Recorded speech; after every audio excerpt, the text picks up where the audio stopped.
this is the rest of part 5 for the video we were previously looking at or working on friendship. And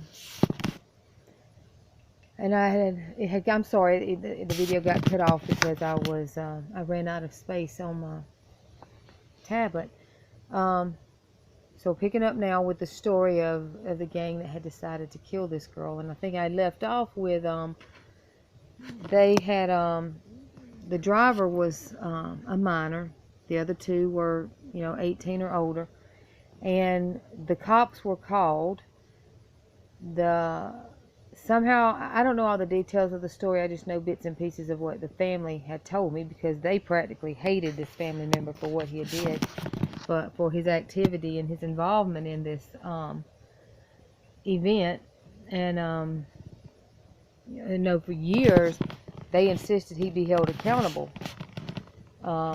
Where now, they sing his praises. He was mistreated by the system and by law enforcement. He shouldn't have gotten the long sentence he did, because when the cops got there, the other two fled.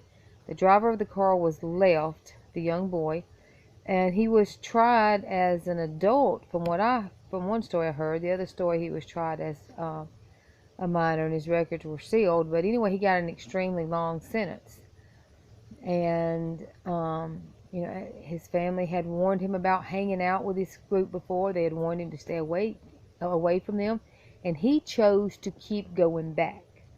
He chose to make this group of friends, his family and his group of friends. So therefore, any activity he got involved in was his choice, and he should be held accountable for those choices. So I tell that story to lead into this. With our friendships, we're going to find 3 things, and those 3 things are very powerful in our lives. Number 1 is camaraderie. Number 2 is confidence, and number 3 is companionship. And this boy found all 3 of those aspects in this group, this gang he was hanging out with. I don't know how large the gang was. That's really irrelevant.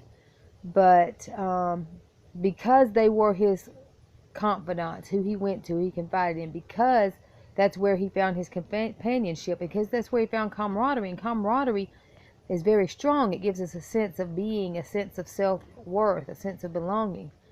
And because he found those 3 things in this gang, he went along with a very stupid choice. He had already been in trouble for some petty theft and robbery and stuff, and because he was a minor, had gotten kind of a slap on the wrist. But these boys just left him hanging. These boys that were supposed to be his friends, that were supposed to be his family almost, they just left him hanging, and the cops caught him first. Now, I do believe they eventually got the other 2 guys as well, but this young boy, he took the brunt of the prosecution and all at first, and he got a pretty long sentence, and he kept coming up for parole. This was way back in, I think, the late 90s. He kept coming up for parole, and the girl's family kept showing up, and the boy's family, the convict's family, would say that the girl's family would always talk about how unsafe they felt, because he was wanting to be freed, and they didn't want him out on the streets. Hold on a minute, let me turn my alarm off. And so his parole would be denied. And finally, last year, he came up for parole again, and he got it. Now, all of a sudden, his family that was so against him and so disappointed in him and thought that he should be held accountable for his actions, now they're singing his praises. He converted to a certain faith. I'm not going to say the faith, because I don't, which people probably know who I'm talking about anyway if they listen to this, but he had converted to this certain religion, and so that means that he should be, what he did should be excused. Now, yes, God forgives, and God does save, and God delivers us, and that's the beautiful thing about God. He can forgive and save any of us. However, that does not always excuse our consequences. Sometimes it does. Sometimes it's okay, but on man's standards, when you could do something as severe as take part in a rape and aid in a murder, society can't risk that you are reformed. We can't risk you getting out and doing it again, something that serious. The point I'm trying to make is if this boy had chosen his friends a little more wisely, he wouldn't be in this position to begin with. He got paroled. If he had chosen his friends a little more wisely, the rest of us wouldn't have to walk in fear and on pins and needles that he may decide to kill again or rape again. And the rest of us wouldn't have to listen to his family sing his praises about how pitiful and mistreated he was by the justice system and how terrible this murdered girl's family is for keeping him locked away for so long, because they always testified about how afraid they were of him at his parole hearings. They've got the right. Their baby was murdered. He's out running the roads, hanging out in bars, got him a job, getting free training for his job. And this girl got him a girlfriend, and this murdered girl will never have any of that. Her family will never have the grandchildren that she could have had them. They will have to feel the pain and suffer for the rest of their life because of this boy's bad choices. And the rest of society who's around his family has to watch them walk around with their noses stuck in the air and gloat because their murderous rapist relative is out free as a bird while another girl lay in the grave. Yeah, y'all can probably tell I got an issue with this. Anyway, it is what it is. I say it all to say that who we hang out with is extremely important. Who our friends are important. I've always told my kids, your friends are two things.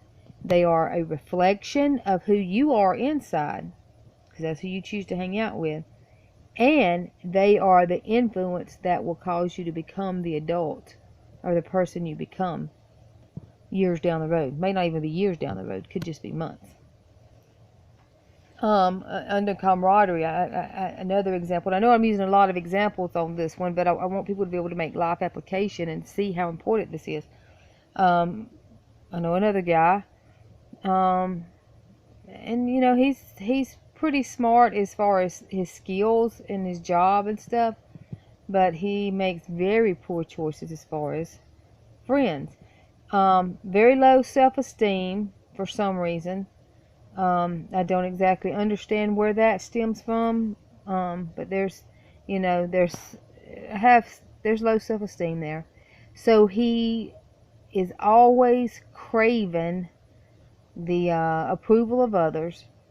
Especially the guys he hangs out with. He's always wanted to be one of the guys.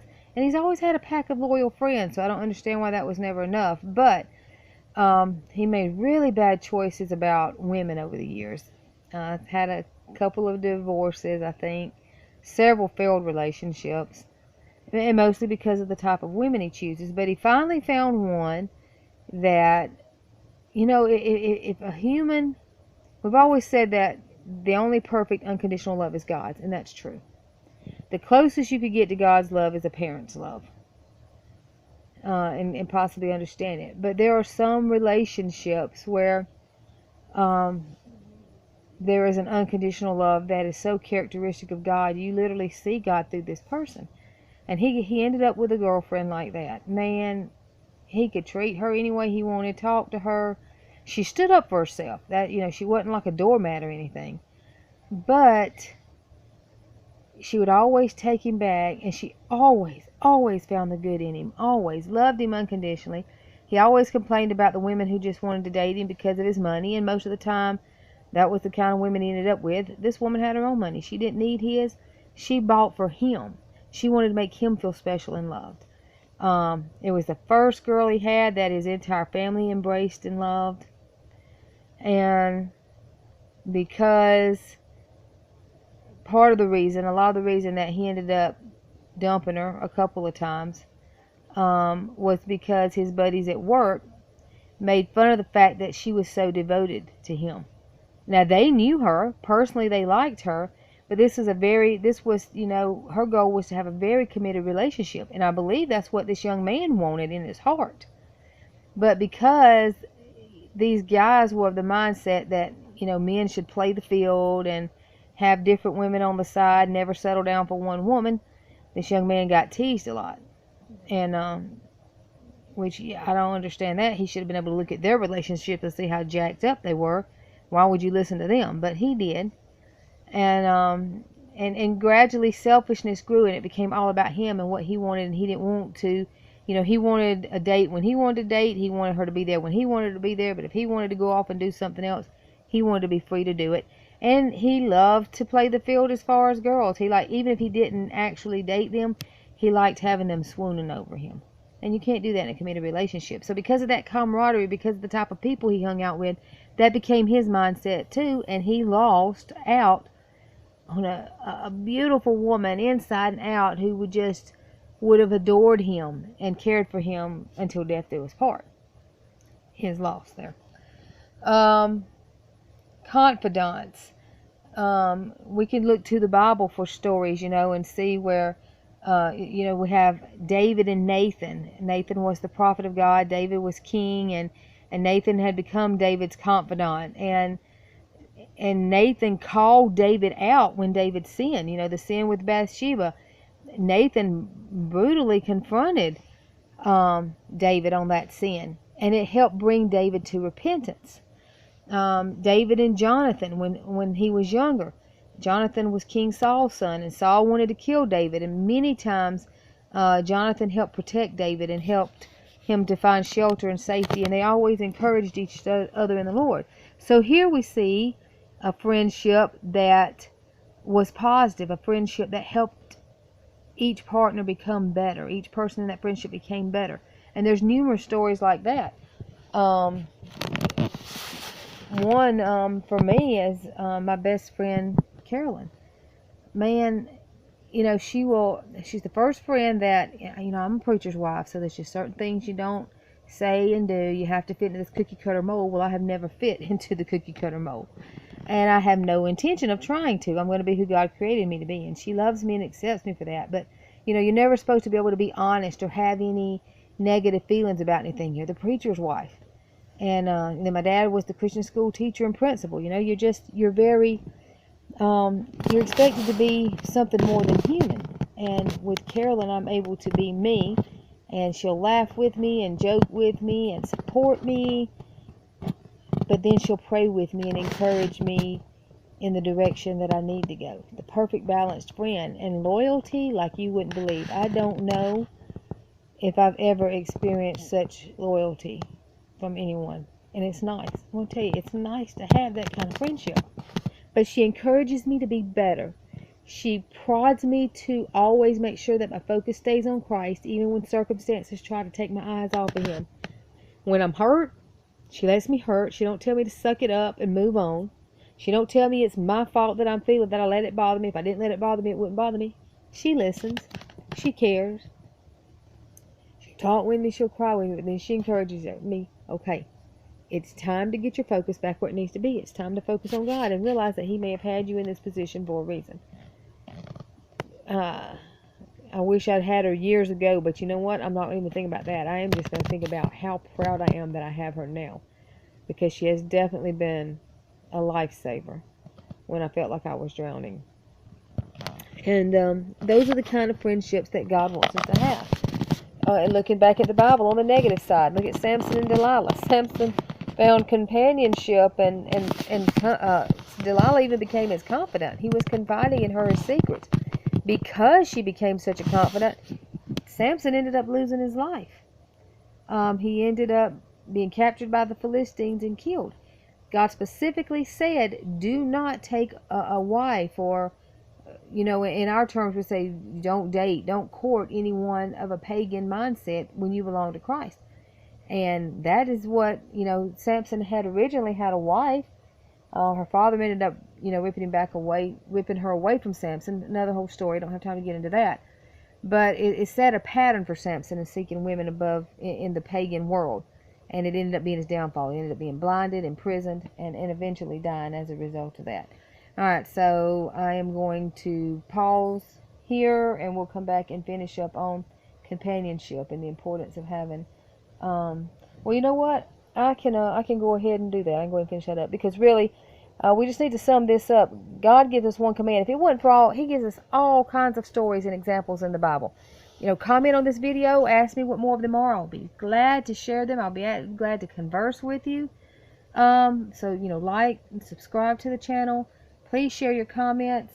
And understand that when God gives us these guidelines, it's not to be mean or just lord over us, which we should let Him lord over us because He is Lord, especially for Christians. Well, He's Lord, period. But for we as Christians, He's supposed to have complete control of our lives.